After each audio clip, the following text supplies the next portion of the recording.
एक और जो अपने आप को बहुत बड़ा भंते कहता है, कौन है? विनाचार्य। जानते हैं क्या भंते जी हैं? हैं? नहीं है।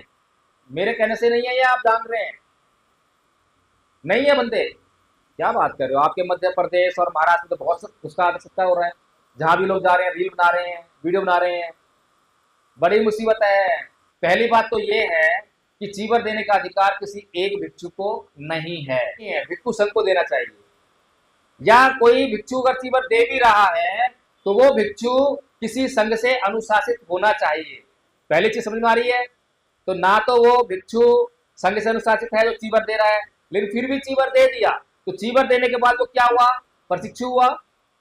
प्रशिक्षु हुआ ना, श्रामणेर। तो पहली बात तो अपने गुरु की आज्ञा के बिना कहीं पर भी कोई कार्य नहीं कर सकता। कर सकता है क्या? सोचिए, कोई नहीं आता। बहुत बढ़िया।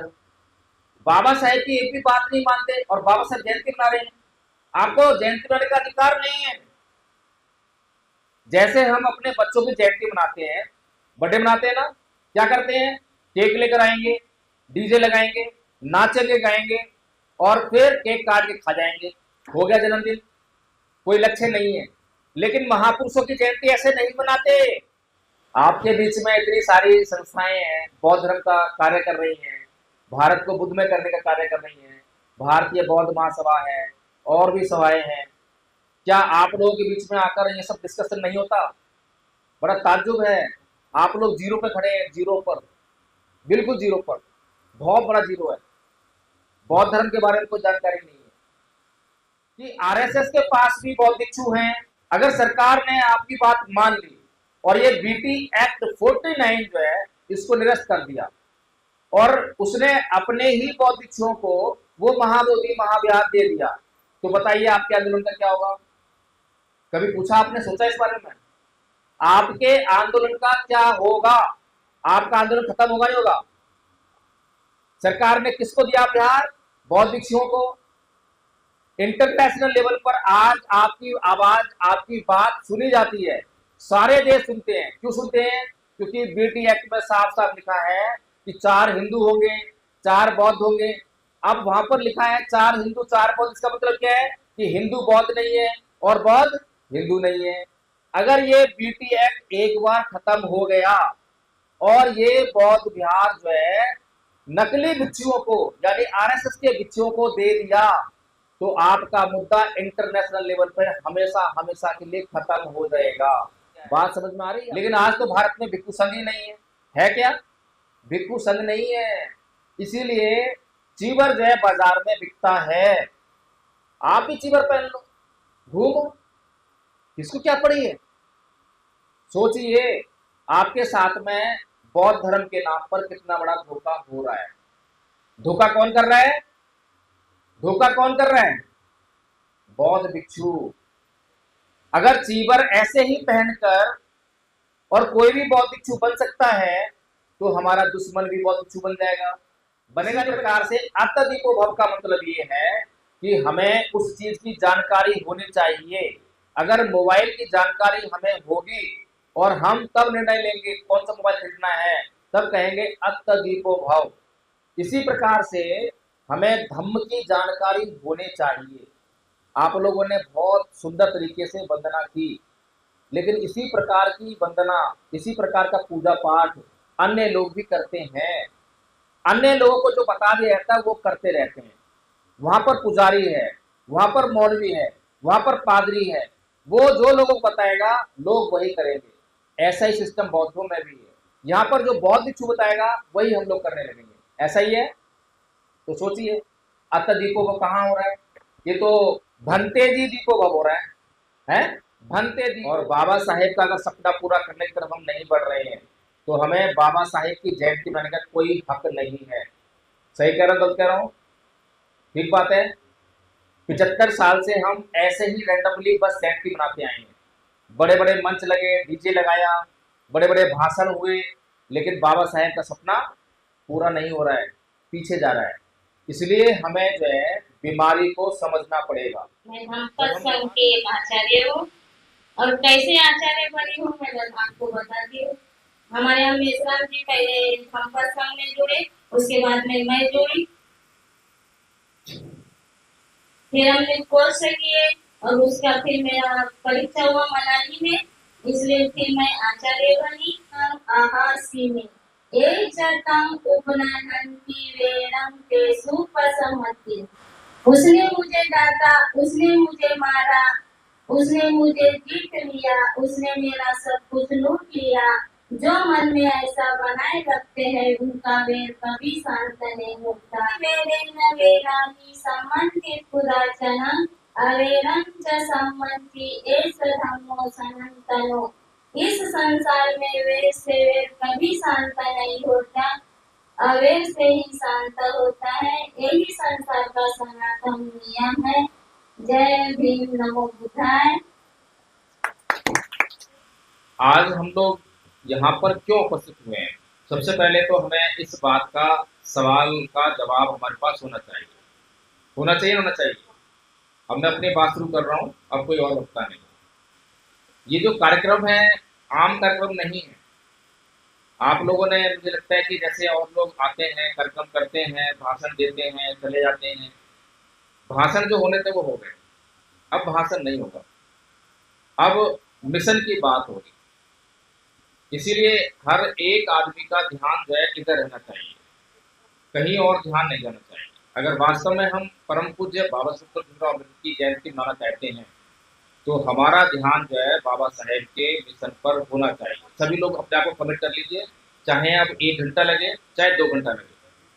बाबा साहेब ने हम लोगों के लिए जो है अपने 4 बच्चे कुर्बान किए, बीवी कुर्बान की, अपनी पूरी जिंदगी का सुख चैन कुर्बान किया। हम जानते हैं, तो क्या हम बाबा साहेब के मिशन को पूरा करने के लिए अभी 1 घंटा या 2 घंटा नहीं बैठ सकते? बैठ सकते हैं। अगर भूख भी लगेगी तो सहन कर सकते हैं हम। तो आपने कभी इस बात को सोचा है क्या? आपके बीच में इतने बड़े बड़े वक्ता आए होंगे, भाषण दिए होंगे, बहुत सारे मंच लगे होंगे, लगे न लगे, लेकिन कभी आप लोगों ने इस बात पे गौर किया कि ये जो लोग आकर हमें बोलते हैं कि हमारा सब कुछ खतरे में है, खतरे में है, बचा लो, संविधान खतरे में है, ये क्यों बोल रहे हैं? हमारे समाज के जो नेता हैं वो जैसा हमसे चाहते हैं हम वैसा ही करने लगते हैं। ऐसा ही है ना? हमारी अपनी बुद्धि काम नहीं करती है। अभी हमारे बहुजन समाज के लोगों ने, नेताओं ने संविधान संविधान चिल्लाना शुरू कर दिया। जब हम जाते हैं, मीटिंग्स करते हैं, तो हम पूछते हैं कितने लोगों के घर में संविधान है, क्योंकि संविधान का बहुत हल्ला हो रहा है। तो बहुत सारे हाथ खड़ा करते हैं कि हमारे घर में संविधान है। तो मैं पूछता हूँ संविधान पढ़ा क्या? नहीं पढ़ा। क्यों नहीं पढ़ा? समझ में नहीं आता। समझ में आ रही बात? समझ में नहीं आता। फिर सबसे बड़ी बात क्या है कि जो लोग संविधान संविधान चिल्ला रहे हैं, संविधान बांट रहे हैं, उनसे पूछो क्या तुमने संविधान पढ़ा क्या? नहीं पढ़ा है। संविधान नहीं पढ़ा। सोचिए, जो लोग संविधान संविधान चिल्ला रहे हैं और उन्होंने ही संविधान नहीं पढ़ा, तो वो आपको मूर्ख बना रहे हैं या आपको अक्लमंदी बांट रहे हैं? क्या कर रहे हैं वो? कभी आपने सवाल किया है? अभी पीछे तो एक भंते संविधान बांट रहा था, सुना था? एक भंते संविधान यात्रा निकाल रहा था। क्या उस भंते ने, क्या उस बौद्ध भिक्षु ने संविधान पढ़ा? पूछिए उससे। नहीं पढ़ा। जो संविधान वकीलों तक को समझ में नहीं आता है और बाबा साहेब का अगर सपना पूरा करने की तरफ हम नहीं बढ़ रहे हैं तो हमें बाबा साहेब की जयंती मनाने का कोई हक नहीं है। सही कह रहा हूं, गलत कह रहा हूं? ठीक बात है। 75 साल से हम ऐसे ही रैंडमली बस जयंती मनाते आए हैं। बड़े बड़े मंच लगे, डीजे लगाया, बड़े बड़े भाषण हुए, लेकिन बाबा साहेब का सपना पूरा नहीं हो रहा है, पीछे जा रहा है। इसलिए हमें जो है बीमारी को समझना पड़ेगा। जब हम बीमार होते हैं तो क्या करते हैं? बीमार होते तो क्या करते हैं? दवा खा लेते हैं? दवा नहीं खाते, पहले बीमारी का कारण पता लगाते हैं। अगर आपको कारण नहीं पता लगा और आप ऐसी दवाई लेते रहे तो फिर वो बीमारी ठीक नहीं होने वाली। हो सकता है कि वो दवा ठीक हो, ना ठीक हो, दोनों बात होती है। इसलिए बीमारी के कारण का पता लगना चाहिए। अगर परम पूज्य बाबा साहेब डॉक्टर भीमराव अंबेडकर जो दुनिया के सबसे बड़े विद्वान हैं, सबसे बड़े बुद्धिमान हैं, अगर उनकी बातों पर भारत में अमल नहीं हो रहा है तो उन कारणों का पता लगाना जरूरी है। कहीं हमारे साथ धोखा तो नहीं हो रहा, ये जानना जरूरी है। इसीलिए ये जो कार्यक्रम है ये बहुत महत्वपूर्ण है। जो लोग, कुछ लोग आए थे चले गए, जिनको जाना था वो चले गए, उनका मुझे लगता है कि मिशन और मूवमेंट से कोई मतलब नहीं है। आप लोग बैठे हैं सुनने के लिए, मुझे लगता है कि आप लोग अगर ध्यान से सुनेंगे तो हम ये समझ पाएंगे कि हमारा मिशन मूवमेंट क्या है और हमारे समाज के जो नेता हैं, बुद्धिजीवी लोग हैं, बौद्ध भिक्षु हैं या बहुजन मीडिया है, वो हमारे सामने किस मिशन मूवमेंट को परोस रही है, ये समझना बहुत जरूरी है। हमें असली खाना और नकली खाना, इसके बीच में भेद को समझना बहुत जरूरी है। सबसे पहले मैं आपको चाहूंगा कि आप लोग जो है 4 लोगों से सावधान रहिए। 4 लोग, वो कौन से हैं? पहला है सामाजिक बेईमान बौद्ध भिक्षु। समझ में आ रहा है सबको? सामाजिक बेईमान बौद्ध भिक्षु, इससे क्यों सावधान रहना चाहिए? क्योंकि आपको ये पता नहीं है कि बौद्ध भिक्षु है या नहीं है। पता है आप लोगों को? क्या आप लोगों को जानकारी है? अगर कोई भी व्यक्ति, बाबा जी बैठे हैं पीछे, बैठे हैं ना, ये जो कपड़े पहन के बैठे हैं, आप इनको क्या समझेंगे कि ये हिंदुओं के कोई संत हैं, ऐसा समझेंगे? सही ना? ऐसे ही कपड़े पहनकर, यानी कि जो बौद्ध भिक्षु का ड्रेस है चीवर, उसको पहनकर कोई भी हमारे सामने आ जाए तो हम क्या करते हैं? वंदना, पैरों में लेट जाएंगे, है ना, और बहुत सारा दान देंगे। लेकिन क्या वो बौद्ध भिक्षु है? एक बार राजा बिंबिसार कहीं जा रहे थे, रास्ते में एक गधे को देखा, उस गधे के ऊपर चीवर पड़ा था और राजा बिंबिसार ने हाथ जोड़कर उसको नमन किया। किसको नमन किया? गधे को या चीवर को? चीवर को। और ये कहानी आपको ये बौद्ध भिक्षु जरूर सुनाते हैं। क्यों? क्योंकि आप गधे को मत देखो, चीवर को देखो। अच्छा, अब ये बताइए कि अगर चीवर एक गधे के ऊपर, एक पेड़ के ऊपर, पत्थर के ऊपर और एक मनुष्य के ऊपर पड़ा हो तो कुछ फर्क होता है या नहीं होता? फर्क है या नहीं है? कोई फर्क नहीं है। क्या फर्क है? आप लोगों ने कभी प्रश्न नहीं किए हैं। केवल अंधविश्वास, जैसे हिंदू अंधविश्वासी हैं वैसे ही हम भी अंधविश्वासी हैं। अंधविश्वास और विश्वास पे क्या फर्क होता है पता है आप लोगों को? अंधश्रद्धा और श्रद्धा में क्या फर्क होता है पता है आप लोगों को? नहीं पता। इसीलिए हमारे साथ कोई भी आता है और बेईमानी और धोखा करके चला जाता है। विश्वास क्या होता है? जिस बात को कोई बोले और हमने उसकी बात को यूं का त्यों मान लिया, तो वो क्या है? विश्वास है या अंधविश्वास है? वो अंधविश्वास है। लेकिन हमें किसी ने कोई बात कही और हमने उसकी जांच की और जांच करने के बाद वो सत्य साबित हुई और तब हमने उस पर विश्वास किया, तब वो विश्वास है। ठीक है? और जब हम किसी भी बात के ऊपर इस प्रकार से जांच करने के बाद, प्रश्न करने के बाद, संदेह मिटाने के बाद जब विश्वास लेकर आते हैं तो वो श्रद्धा कहलाती है। क्या कहलाती है? श्रद्धा। इसीलिए ये भगवान बुद्ध ने भी कहा, बाबा साहेब ने भी कहा और तमाम हमारे जो भी संत महापुरुष हुए हैं उन्होंने इस बात पर जोर दिया कि आपकी आंखों पर, बुद्धि पर बहुत सारे आवरण पड़े हुए हैं अंधश्रद्धा के, उनको हटाइए, जांच कीजिए, प्रश्न कीजिए, संदेह कीजिए और तभी किसी बात पर भरोसा लेकर आइए। ऐसा भगवान बुद्ध ने कहा है या नहीं कहा? कहा है। तो आपने उसका अमल किया क्या?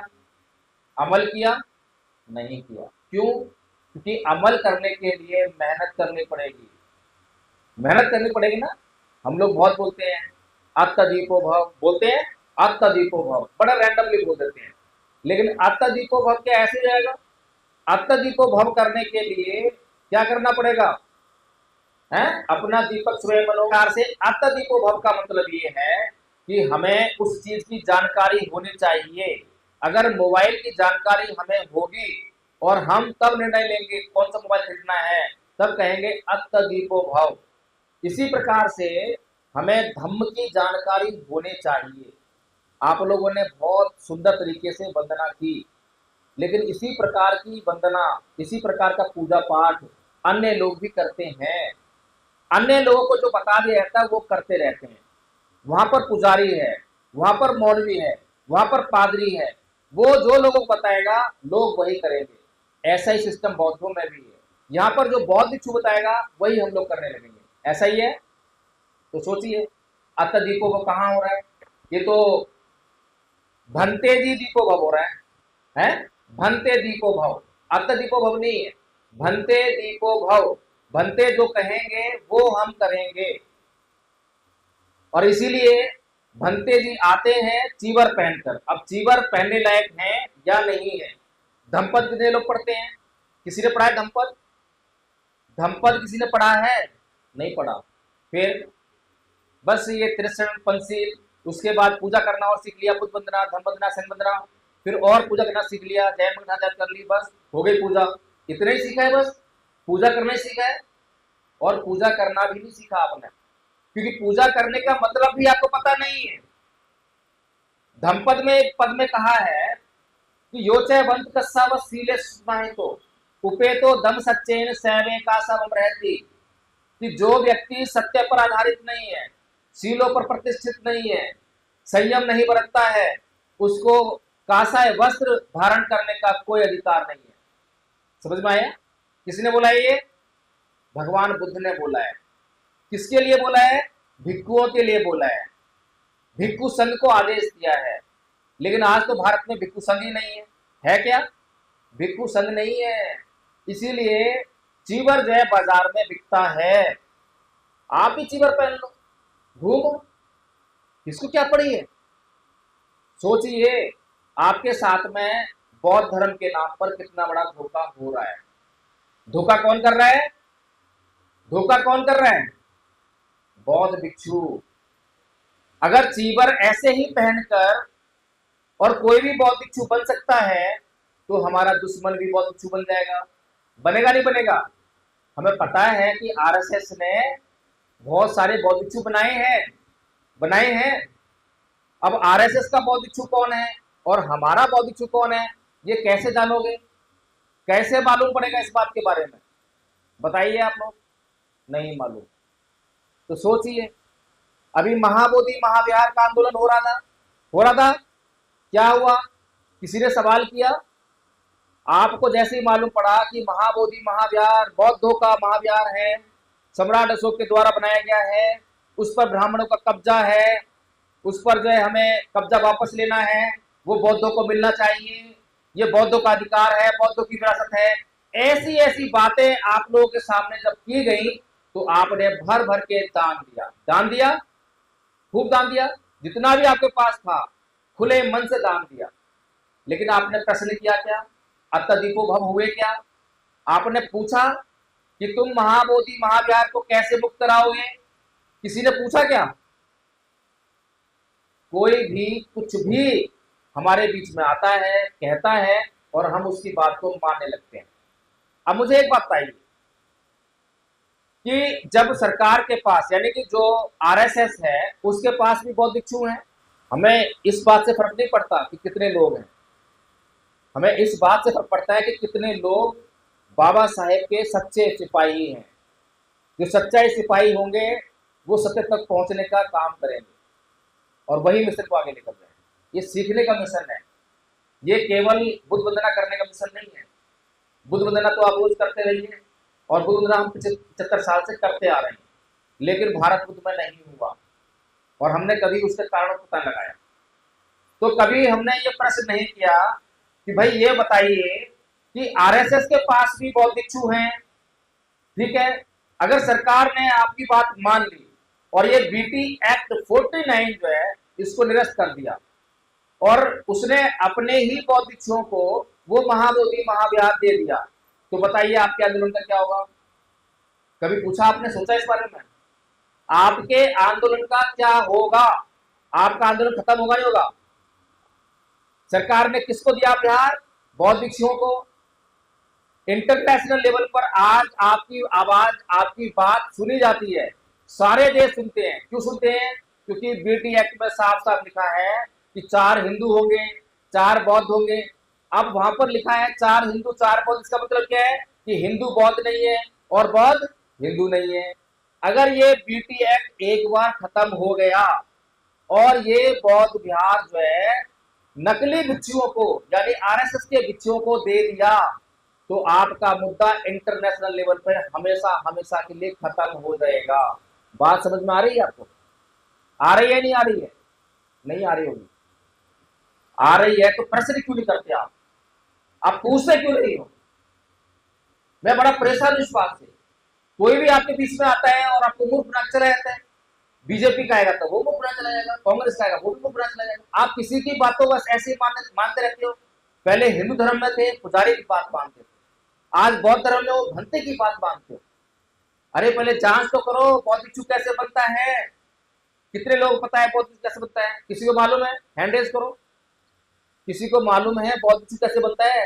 नहीं पता तो नहीं कर पाओगे पता, फिर नकली भिक्षु ही आएगा। एक बौद्ध भिक्षु बनने के लिए सबसे पहले घर का त्याग करना पड़ता है, परिव्राजक होना पड़ता है। बुद्ध और उनका धर्म पढ़ा है आपने? पढ़ा है? नहीं पढ़ा होगा। आपके बीच में इतनी सारी संस्थाएं हैं बौद्ध धर्म का कार्य कर रही हैं, भारत को बुद्ध में करने का कार्य कर रही हैं। भारतीय बौद्ध महासभा है और भी सभाएं हैं। क्या आप लोगों के बीच में आकर ये सब डिस्कशन नहीं होता? बड़ा ताज्जुब है। आप लोग जीरो पे खड़े हैं, जीरो पर, बिल्कुल जीरो पर, बहुत बड़ा जीरो है। बौद्ध धर्म के बारे में कोई जानकारी नहीं है। आप लोग सीखना चाहते हैं? कितने लोग सीखना चाहते हैं इन सब बातों को? धम्म को किधर से चाहते हैं? हैंड रेज करो। सीखेंगे तो अब मैं कुछ और भाषण करूं या फिर बस आपका नाम नोट कर लूं और सीखना शुरू कर दो? बताओ क्या करना है? क्योंकि मैं अभी 1 घंटा बोलूं 2 घंटा बोलूं तो बोलना तो मेरे को बहुत कुछ है, लेकिन अगर आप सीखना चाहते हैं और ईमानदारी से बोल रहे हैं तो आदरणीय आचार्य सुजाता मेश्राम जी आपके साथ में हैं, आदरणीय आचार्य विकास मित्र जी आपके पास में हैं और आपके बीच में रहते हैं। यहाँ पर आप रोज आइए, आधा घंटा के लिए आइए।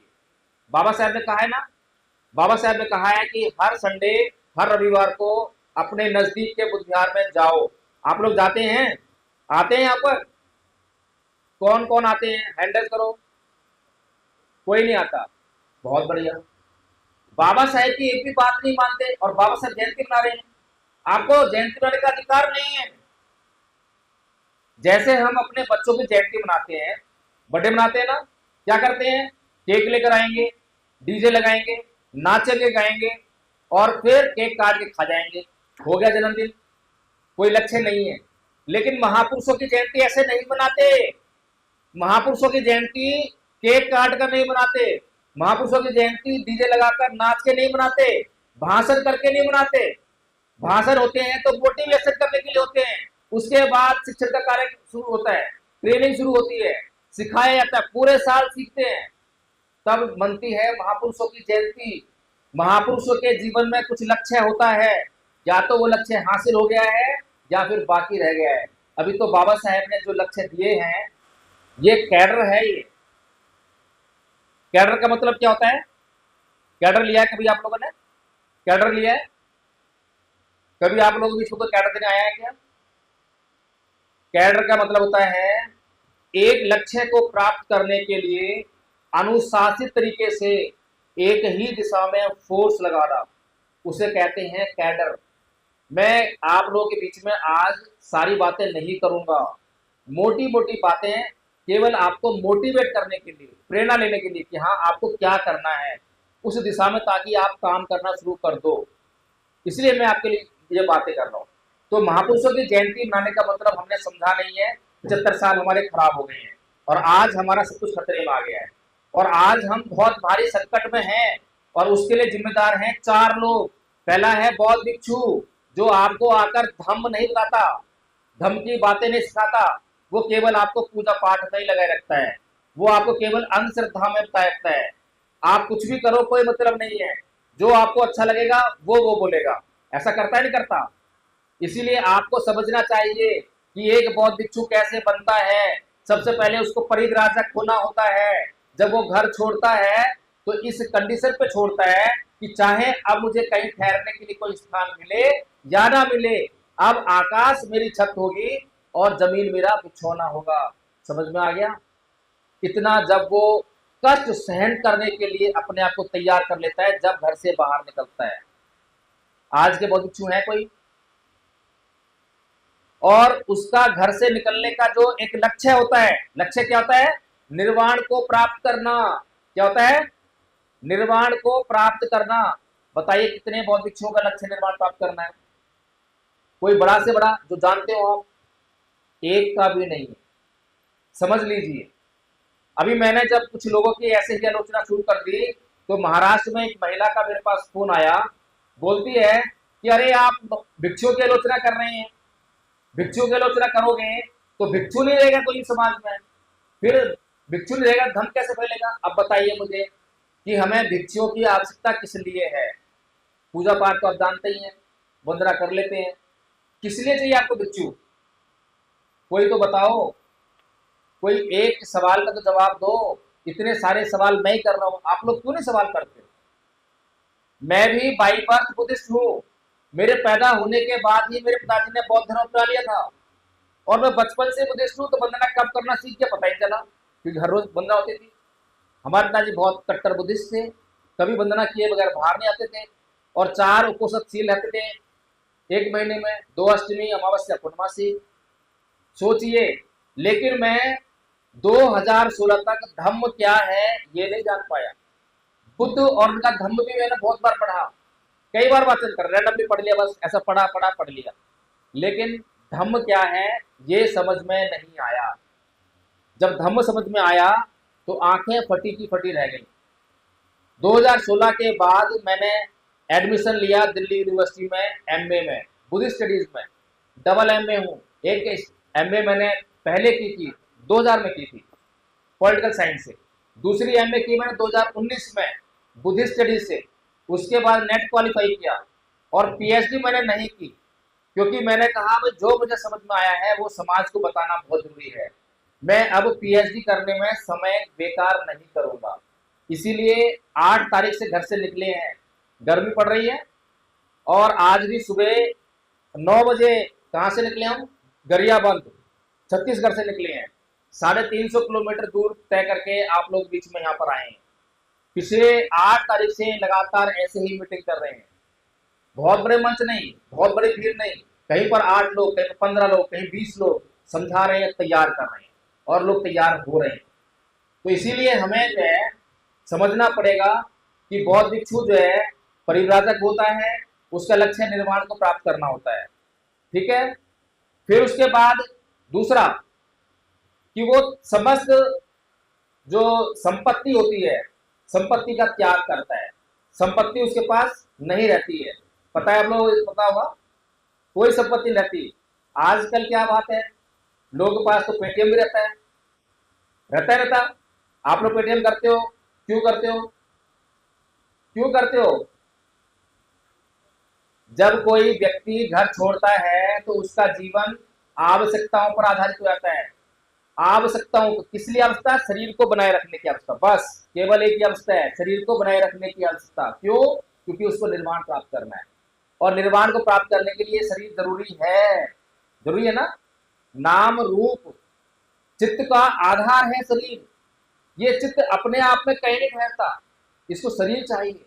और जब शरीर आएगा तो जाति की दुखा, जरा की दुखा, व्याधि की दुखा, मरण की दुखम, शोक परिदेव दो मनस्वी पाया सापी दुखम, पियहि विपयोगो दुखो, अपियहि संपयोगो दुखम, जंपि संगे लवती तपति दुखम, संकितेन पचुपादान ठंडापि दुखा। जन्म लेना दुख है, रोग दुख है, बुढ़ापा दुख है, मरना दुख है। जिनको हम चाहते हैं बिछुड़ते हैं तो दुख होता है, जिनको हम नहीं चाहते मिलते हैं तो दुख होता है, जो हम चाहते हैं वो नहीं प्राप्त होता है तो दुख होता है। कुल मिलाकर 5 स्कंदों से निर्मित ये शरीर दुखों का घर है। समझ रहे हैं? तो ये भगवान बुद्ध ने हमें बताया है। पहला आर्य सत्य बताया मैंने, दुख, ये शरीर में दुख ही दुख है, लेकिन हम लोग तो सुख ढूंढते हैं, हमें सुख चाहिए, सारी दुनिया ही सुख ढूंढती है। भगवान बुद्ध से पहले सारे लोग क्या ढूंढ रहे थे? सुख और स्वर्ग और अप्सराएं, ये 3 मुख्य विषय थे। लोगों की खोज के, लेकिन पहली बार भगवान बुद्ध ऐसे हुए जिन्होंने ना तो सुख को खोजा, ना अप्सराओं को, ना स्वर्ग को। किसे खोजा? दुख को। क्यों खोजा?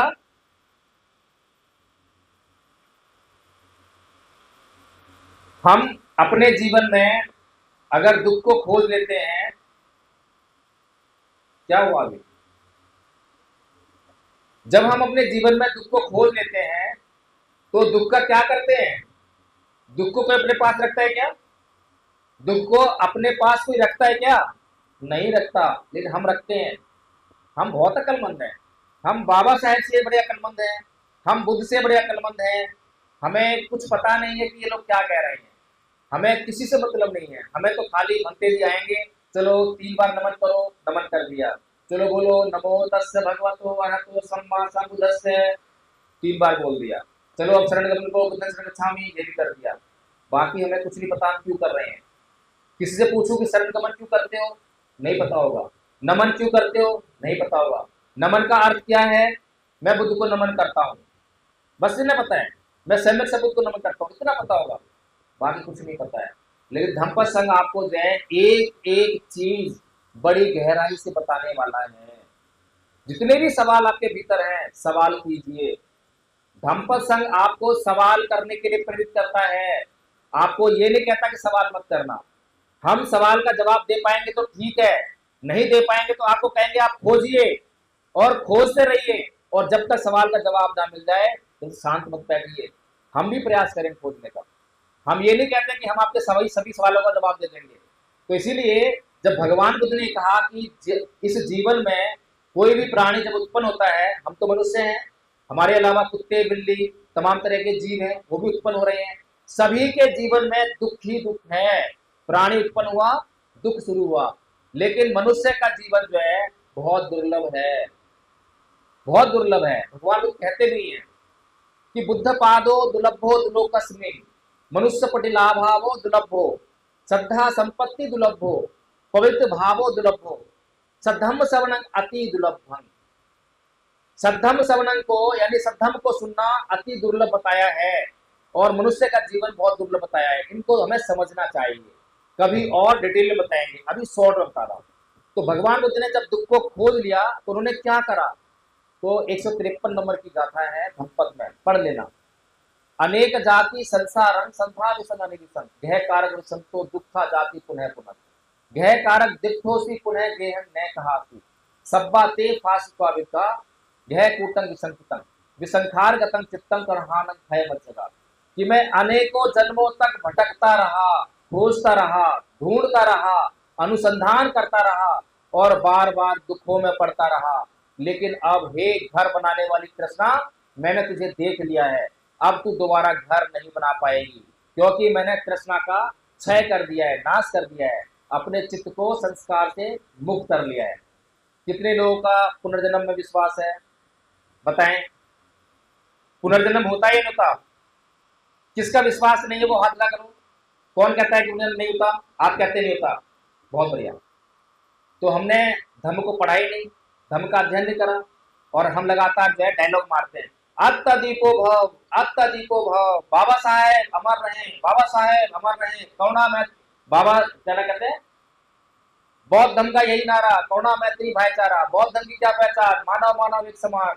हाथ में पंच झंडा लिया, घर पे लगा लिया, हो गए बौद्ध, बन गए बौद्ध, और फिर रोते हैं कि भारत बुद्धमय नहीं हो रहा, कोई बौद्ध नहीं बन रहा, बौद्ध धर्म साइंटिफिक है, बौद्ध धर्म बहुत अच्छा है। अरे भाई, बौद्ध धर्म साइंटिफिक है, बहुत अच्छा है, कोई बताओ ना बौद्ध धर्म क्या है। बौद्ध धर्म किसी को पता ही नहीं है। जब आपको बौद्ध धर्म नहीं पता है तो दूसरे को क्या बताओगे? बताओ मुझे। अभी आदरणीय आचार्य जी ने गाथा गाई थी ना धम्मपद की, अकोची मंग अवधि मंग अजीबी मंग आहासी में ये चत्तम उपनयंती बेरंग तेसर न सम्मति। उसने मुझे मारा, उसने मुझे लूटा, उसने जीत लिया। जो ऐसा अपने मन में बनाए रखते हैं उनका वैर कभी शांत नहीं होता। आपने कभी सोचा है इन बातों के बारे में? एक कहानी सुनाता हूँ, आपका मार्गदर्शन होगा। हमारे एक साथी हैं, दिल्ली पुलिस में काम करते हैं, अब तो रिटायर हो गए खैर। वो दोनों हस्बैंड वाइफ और हम दोनों हस्बैंड वाइफ हर रोज एक पार्क में जाते थे, जॉगिंग करी, वॉकिंग करा कुछ है, और कुछ ऐसे करके फिर हम धम्मपद का यही वाला पद उनको सिखा रहे थे, और उनको ये पद याद हो गया। हिंदी में भी, पाली में भी अच्छी तरह याद हो गया। फिर एक दिन उनकी मैडम का फोन आया कि प्रकाश जी जल्दी से घर पे आइए। मैंने क्या हुआ? 3 दिन से बोलचाल नहीं है। सोचिए, 3 दिन से बोलचाल नहीं है। हम लोग उनके घर पर गए तो साहब अपने ड्यूटी से वापस आए, तो मैडम उनके लिए पानी लेकर आए गिलास में। तो वो कहते हैं कि अगर ये लोग घर पे ना आए होते तो ये पानी का गिलास तेरे मुंह पर देके मारता। बड़ा गंभीर मामला हो गया था। तो मैंने उनसे पूछा कि आदरणीय जी ये बताइए कि हम हर रोज एक गाथा याद करते हैं, उसका मतलब क्या है? इतना सुनना था, उनके चेहरे पे मुस्कान आ गई, हंस पड़े और पानी का गिलास लिया, पी लिया और सारा जो 3 दिन का जो कलेश था एकदम खत्म। सोचिए, भगवान बुद्ध का धम्म जो है दवा है या नहीं है? दवा है या नहीं है?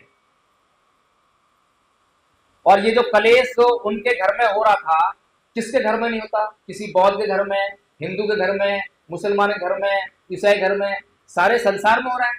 किसको जरूरत नहीं है बौद्ध धर्म की? लेकिन हम लोगों को बौद्ध धर्म नहीं मालूम है, पूजा पाठ मालूम। और पूजा का भी मतलब बताते नहीं है भिक्षु लोग जो है कि पूजा क्या होती है। महामंगल सूत्र आपने सुना है कभी? महामंगल सूत्र, उसमें गाथा है ना, असेवना च बालानंद पंडितानंद च सेवना पूजा च पूजनीयानंद हितक मंगल उत्तमं। कभी पूछा आपने कि इसका मतलब क्या है? अगर इसका मतलब समझ जाते तो पूजा समझ जाते, पूजा क्या है, कैसे पूजा करनी है। अभी तो हम धूपबत्ती अगरबत्ती लगाते हैं और पूजा हो रही है, वंदना कर ली पूजा हो रही है। नहीं, ये पूजा नहीं है। भगवान बुद्ध क्या कह रहे हैं? असेवना च बालानंद, कि जो मूर्ख लोग हैं उनकी संगति मत करो, क्योंकि मूर्खों के पास आपका भला करने के लिए कुछ भी नहीं है। है कुछ? आपका कल्याण करने के लिए अगर किसी भी आदमी के पास कुछ भी हो तो क्या वो मूर्ख हो सकता है? नहीं होगा। वो इसी मायने में मूर्ख है क्योंकि आपका कल्याण करने की उसके पास कोई योग्यता नहीं है, कोई क्षमता नहीं है। इसीलिए भगवान कह रहे हैं असेवनाचे बालानंद, कि ऐसे मूर्खों की संगति मत करो, दूर रहो, क्योंकि उनकी जो मूर्खता है आपको हानि पहुंचाएगी ही। फिर क्या बोलते हैं? पंडितानंद च सेवना, पंडित लोगों की जो है संगति करो। पंडित लोग किसे कहते हैं? अभी तो हिंदू के धर्म का पुजारी उसको बोलते हैं पंडित, पंडित जी ऐसे बोलते हैं। वो पंडित जी नहीं है, वो मूर्ख जी है और उसको पंडित जी बोलते हैं। पंडित का मतलब होता है जिसके पास आपका कल्याण करने की योग्यता और क्षमता है, वो पंडित है, वो विद्वान है। ऐसे लोगों की संगति करो तो आपका कल्याण करेंगे, आपका कल्याण होगा। सही का है गलत का है? फिर क्या बोला? पूजा चे पूजनीयानंद, कि पूजनीय लोगों की पूजा करो। पूजनीय कौन है? वही जिसके पास आपका कल्याण करने की योग्यता है, क्षमता है। तो जैसे कि डॉक्टर होता है, आपका कल्याण करने की क्षमता होती है ना। और आपको कोई बीमारी हो जाए, तकलीफ हो जाए और आप डॉक्टर के पास जाओ, ओए डॉक्टर जरा चल, ये मेरे को बीमारी है, इलाज करेगा और कुछ गलत निशान लगा देगा, आपका नुकसान कर देगा। समझ में आ रही बात?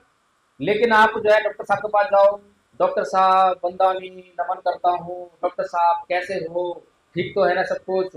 डॉक्टर साहब आप बहुत अच्छे हो, और डॉक्टर साहब मेरे को ये बीमारी हो गया था, देखिए ना प्लीज देखिए ना। तो डॉक्टर साहब क्या करेंगे? इलाज करेंगे ना, करेंगे।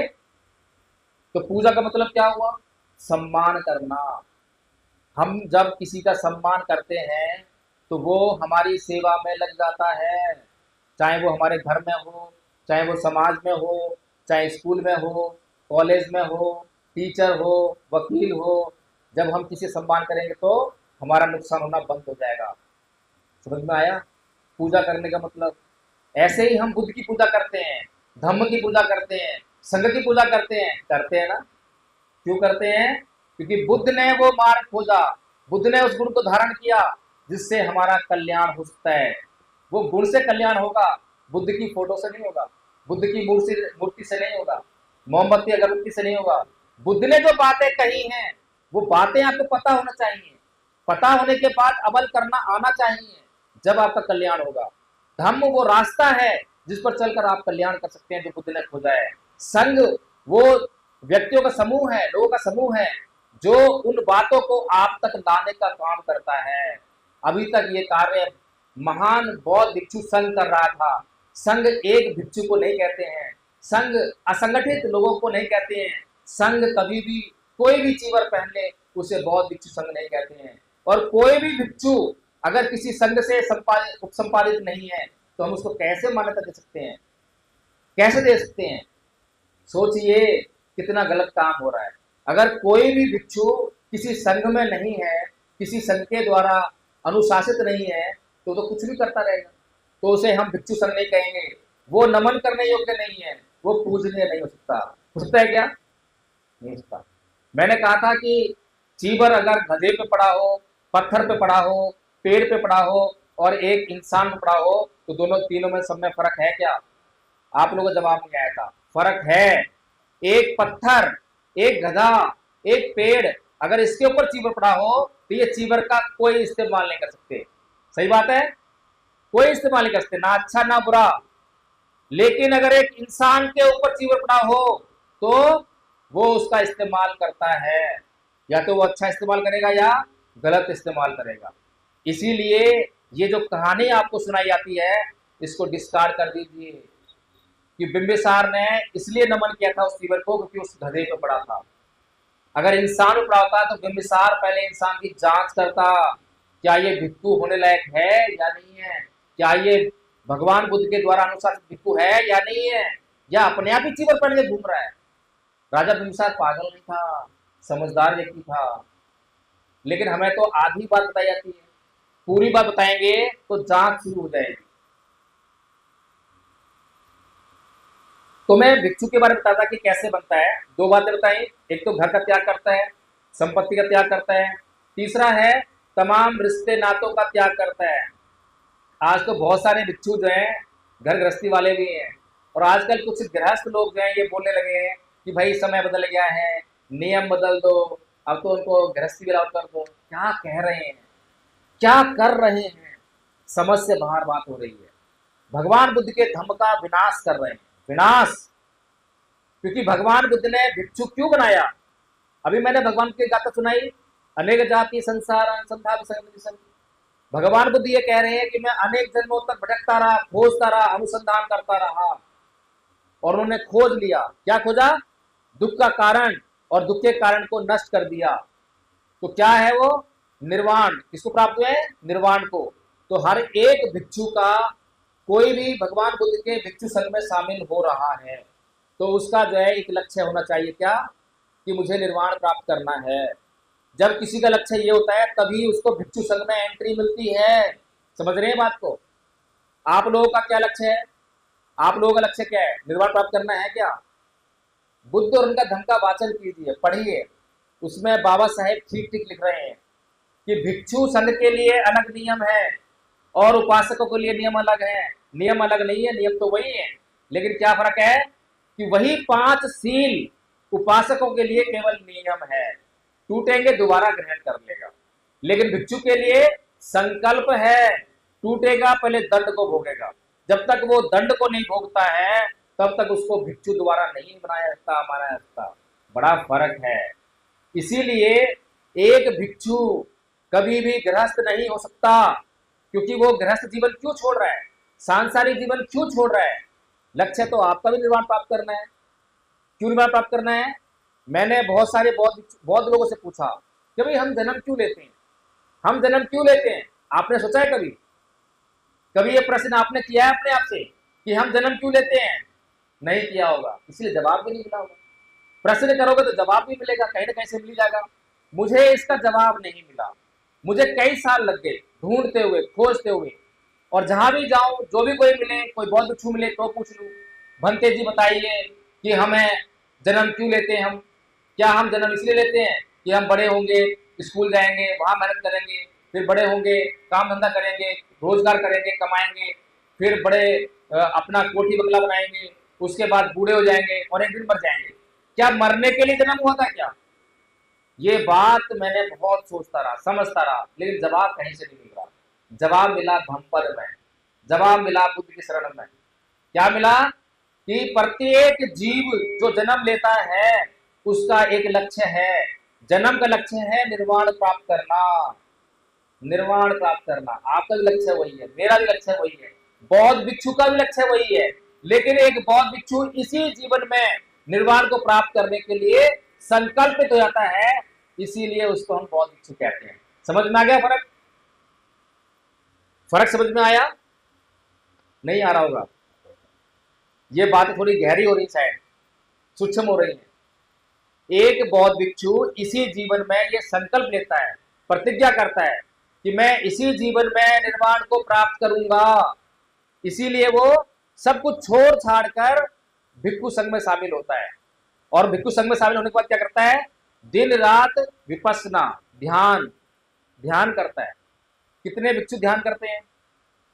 किसी का मतलब ही नहीं है। ये सारे बौद्ध भिक्षु जो है सांसारिक हैं। सबसे बड़ी विडंबना, पूरे देश के बौद्ध लोगों को खुलेआम दिन दहाड़े कुछ लोग बड़ा मूर्ख बना रहे हैं। अभी एक बड़ा चेहरा है, नाम जानते होंगे आप उसका, नाम बताऊं या जानते हैं?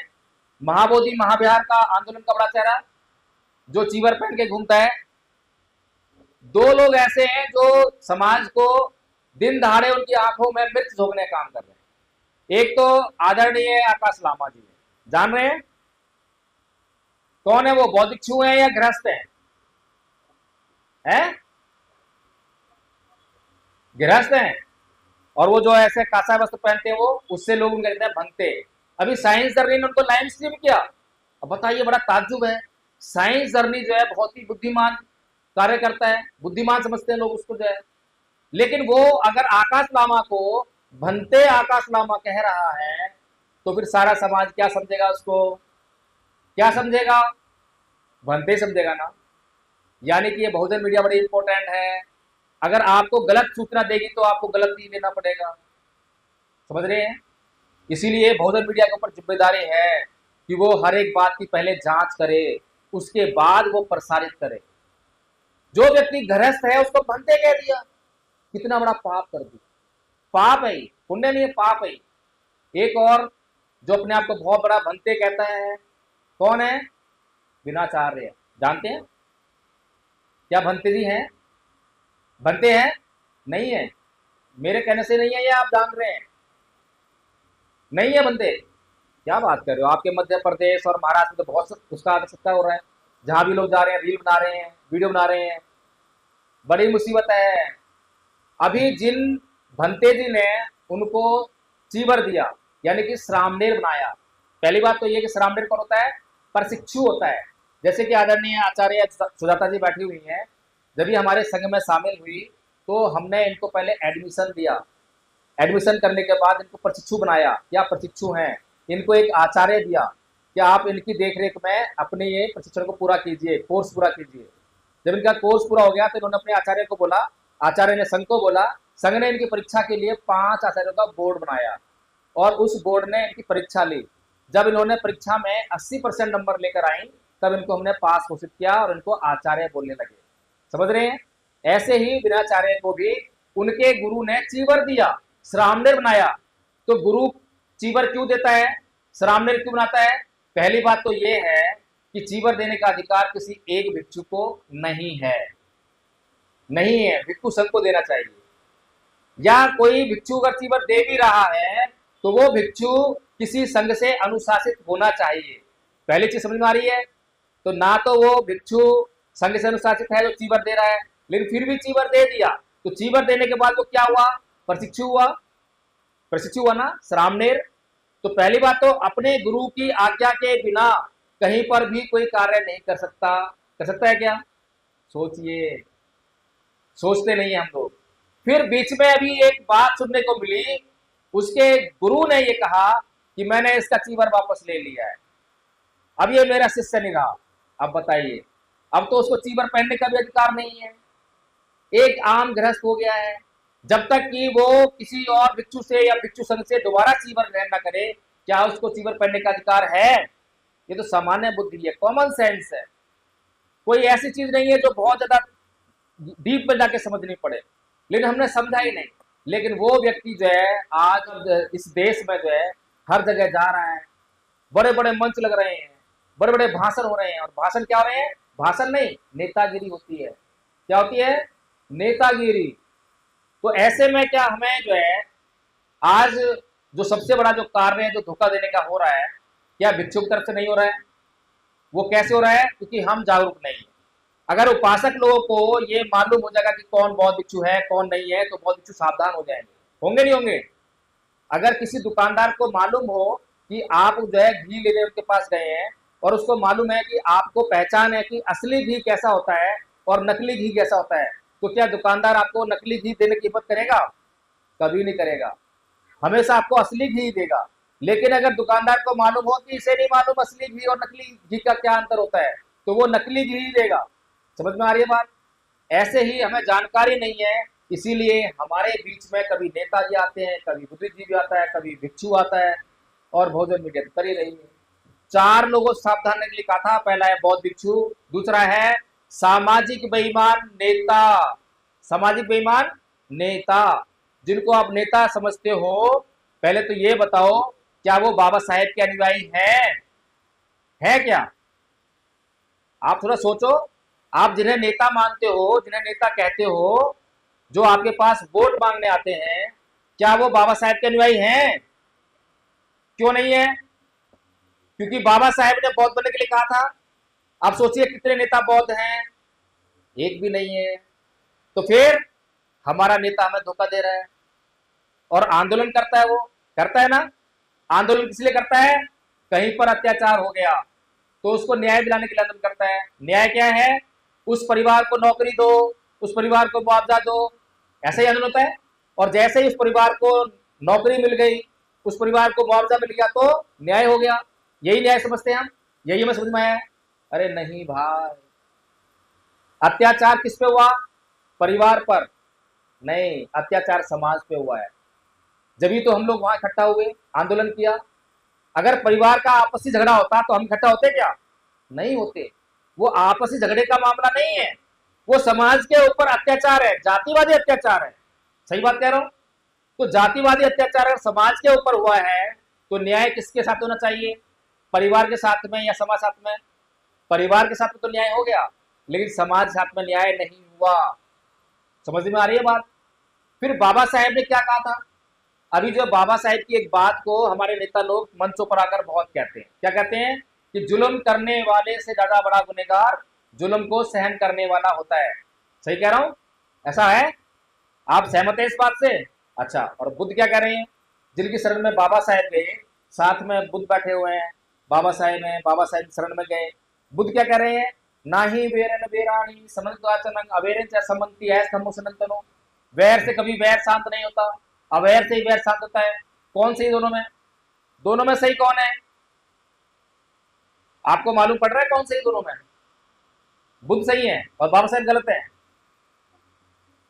कंफ्यूज हो गए, किसको गलत करने की हिम्मत कहें? हमारे भीतर हिम्मत नहीं है कि इनको गलत कह दें, हमारे भीतर हिम्मत नहीं है ऐसे इन्हें गलत कह दें, किसी को गलत नहीं कह सकते। और वास्तविकता ये है, दोनों सही हैं, दोनों में कोई भी गलत नहीं है।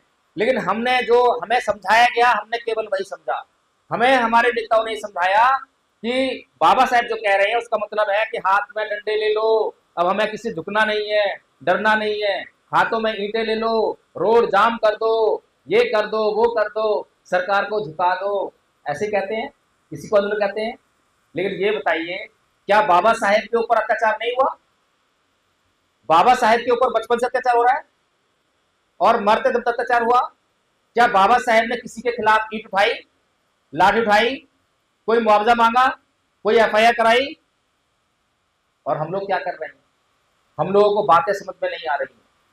तो बाबा साहेब का जो आंदोलन है, क्योंकि आप लोग को मैं बहुत शॉर्ट में समझना चाहता हूँ, कभी और जब आप ये मूवमेंट चलाएंगे और यहाँ पर बहुत सारे लोग होंगे, उस समय मैं आप लोगों के बीच में एक एक बात को समझाने के लिए कैडर लेने के लिए आऊंगा। तब तक आप लोगों से मैं ये विनम्र निवेदन करता हूँ कि आप लोग ये कोर्स जो है इसको ज्वाइन कीजिए। गूगल मीट सारा कोर्स होता है। इन लोगों से मैं पहली बार, बच्चा बैठ जाओ, इन लोगों से मैं पहली बार जो है मनाली में मिला था। मनाली में वहाँ कैडर लगा था, हमारा कैडर कैंप लगा था, तो वहाँ पे मुलाकात हुई थी। हमने जो है इनको मोबाइल से ही कोर्स सिखाया था। गूगल मीट चलती है सुबह 5 बजे से 8 बजे तक, दोपहर को 3 बजे 4:30 बजे तक, और शाम को 7 बजे से 10 बजे तक, उसी में सिखा देते हैं हम। और अनपढ़ महिलाओं ने, अनपढ़ पुरुषों ने, जिनको अक्षर लिखना पढ़ना नहीं आता, उन्होंने भी ये कोर्स सीख लिया। अनपढ़ महिलाओं पुरुषों से लेकर पीएचडी करने तक वाले उन्होंने कोर्स कर रखा है। गरीब से लेकर अमीर तक सबने कोर्स किया है। 4 साल के बच्चे से लेकर 70-75 साल के बुजुर्ग तक ने कोर्स कर लिया है। कोर्स करने में कहीं कोई बाधा नहीं है। बस हम ये कहते हैं कि आप ये कहिए कि मुझे करना है, कराने की जिम्मेदारी हमारी। समझ में आ रही है बात? पहले ये कोर्स करना है। बाबा जी भी कोर्स कर रहे हैं, उनको भी समझ में आया कि भाई यही बात है, यहीं पर सच्चाई समझ में आ रही है। बाकी सब तो ऐसी बस हवा में काम चल रहा है। तो इसीलिए वो इतना बड़ा 30 साल तक वो लगे रहे उस व्यवस्था में। उस व्यवस्था को छोड़कर एक झटके में जब धम्पत संघ को सुना समझा, तो एक झटके में आज हाथ में पूरा दिन कोर्स लेकर याद करते रहे। अभी भी याद कर रहे हैं। अभी भी यहाँ पर मैंने इसलिए उनको बोलने के लिए कहा था, मैंने पहले बोल दिया था कि आपको जो है यहाँ पर धम्पत के पद बोलने हैं। क्यों बोलने हैं? क्योंकि आप फुल टाइमर हो हमारे पास, आपको सिखाना है ताकि आप लोगों को समझा सकें। आप जब मंच पर ये पद बोलना सीख जाओगे, घबराहट निकल जाएगी, तो फिर आप दुनिया में जा जाके आप लोगों को भी समझा सकोगे। अकेला मैं कहाँ कहाँ जाऊंगा? सोचिए, मैं अकेला इतने टाइम से काम कर रहा हूँ, लेकिन अभी तक मैं पूरे भारत में नहीं घूम पाया। मैं अभी तक मैं साउथ इंडिया में नहीं जा पाया। अभी भी छत्तीसगढ़ में गरियाबंद से वापस आना पड़ा। तो इसीलिए मैंने विशेष तौर पर उनको कहा था कि प्रैक्टिस कीजिए, सीखिए। तो आप लोगों को भी एक एक आदमी को अंबेडकर बनना पड़ेगा, एक एक आदमी को कांसीराम बनना पड़ेगा, हर एक को बुद्ध बनना पड़ेगा। अगर हम पूरा अंबेडकर नहीं बन सकते तो अंश बनना पड़ेगा, पूरा बुद्ध नहीं बन सकते तो अंश बनना पड़ेगा। अंश तो बन सकते हैं भाई। हम जब सीखना शुरू करेंगे कुछ तो जानकारी आएगी, और जब थोड़ी सी जानकारी आएगी, अभी एक उदाहरण देता हूं। हमारे धम्पत संघ के एक आचार्य उन्नाव कानपुर में हैं, तो उनके घर में किसी की डेथ होगी बुजुर्ग की, तो वो शांति पाठ यानी प्रतिमा पाठ कराने के लिए किसी भिक्षु के पास गए, भंते जी के पास। बोलते हैं कि हमारे यहाँ आपको जब प्रतिमा पाठ कराना है। अब वो भंते जी जानते थे कि ये जो है धम्पत संघ का आचार्य है, और धम्पत संघ का आचार्य है तो मतलब वो सब कुछ जानता है। तो उन्होंने खुद पहले से ही बोल दिया कि भैया मैं भिक्षु नहीं हूँ, मैं तो सरामनेर हूँ। सोचिए, काम हो रहा है, हो रहा काम हो रहा है। आज पूरे देश में तहलका है। आज मैं नाम लेकर अगर ब्रह्मचार्य की बात कर रहा हूँ, नाम लेकर अगर सुमृतपन की बात कर रहा हूँ, नाम ले लेकर किसी भी बौद्ध भिक्षु की बात करता हूँ, तो आसान काम है क्या? आसान काम नहीं है। अगर मेरी बात जरा सी भी गलत होगी तो ये मेरे कपड़े फाड़ देंगे। सोचिए, एक एक नेता, एक एक बुद्धिजीवी का नाम लेकर बात करता हूं और बेखौफ बात करता हूं, लेकिन ये लोग आकर मंच पर क्या बोलते हैं कि हमारा संविधान खतरे में है, हमारा सब कुछ खतरे में है। किससे खतरा है? आरएसएस खतरा है, आरएसएस खतरा है, बीजेपी खतरा है। क्या आरएसएस खतरा है? कौन खतरा है? खतरा कौन है? हम। भगवान बुद्ध ने धम्पत में एक और गाथा कही है, आप पढ़ लेना। भगवान कहते हैं नए प्रसंग विलोमानी, नए प्रसंग कथा कथन अतनोव्य वेख्य कथानी कथानी च, कि दूसरे क्या कर रहे हैं, दूसरे क्या नहीं कर रहे हैं, ये मत देखो। मैं क्या कर रहा हूं, मैं क्या नहीं कर रहा हूं, ये देखो। भगवान बुद्ध को अगर हमने पढ़ा होता, बाबा साहेब को पढ़ा होता, तो हमारे सामने कोई संकट नहीं है। हमारे पास बहुत बड़ी जनसंख्या है, लेकिन उसको हमने अनुशासित नहीं किया, शिक्षित नहीं किया, और उसी का फायदा जो है, वो जो जिसको आप दुश्मन बताते हो वो फायदा उठा लेते हैं उसका।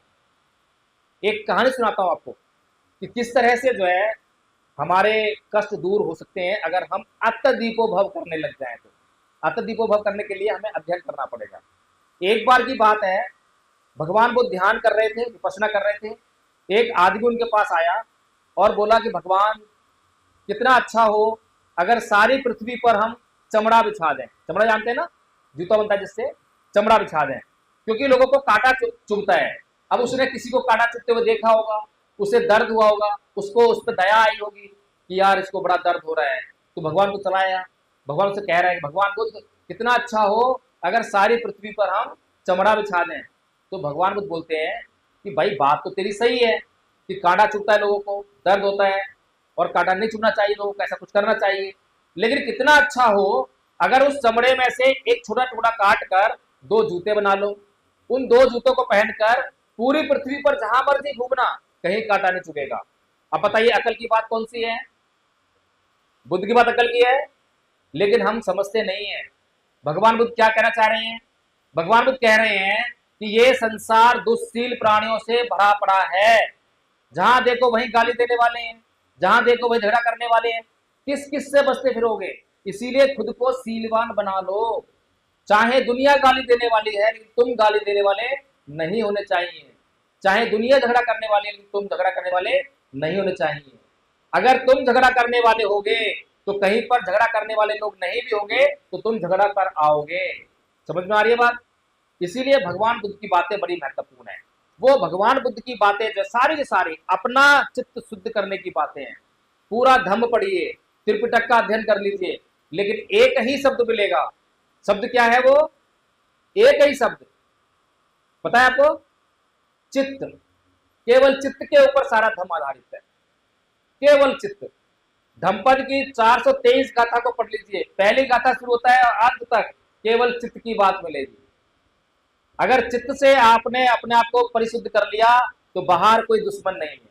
ये आरएसएस बीजेपी कुछ है ही नहीं, इनको तो हमने हुआ बना रखा है, क्योंकि हम अपना काम नहीं करते। अब सोचिए, बाबा साहेब ने कहा कि हिंदू धर्म को छोड़ दो, तो क्या आरएसएस ने मना कर रखा है हमारे लोगों को कि मत छोड़ो? अगर हमारे लोग हिंदू धर्म को छोड़ दें तो क्या होगा पता है आप लोगों को? क्या होगा नहीं मालूम?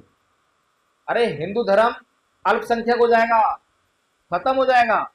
हमारे ही लोगों की वजह से तो बना हुआ है हिंदू धर्म। हिंदू धर्म है क्या? तो बाबा साहेब इतना बड़ा मूल मंत्र दे रहे हैं लेकिन हम लोग समझ नहीं रहे हैं। दूसरी बात कही कि बौद्ध धर्म अपना लो। क्या बीजेपी ने मना करा है बौद्ध धर्म अपनाने के लिए? क्या आरएसएस मना करती है? कोई और मना करता है? कोई मना करता। अपनाओ बौद्ध धर्म, बुद्ध की बातें मानो, लेकिन हम अपना काम नहीं करते हैं। अपना काम करते नहीं है और दोष दूसरों को देते हैं। और ये काम कौन सिखाता है हमें? हमारा बुद्धिजीवी, हमारा नेता, हमारा बौद्ध भिक्षु और बहुजन मीडिया। सही कहा मैंने गलत कहा?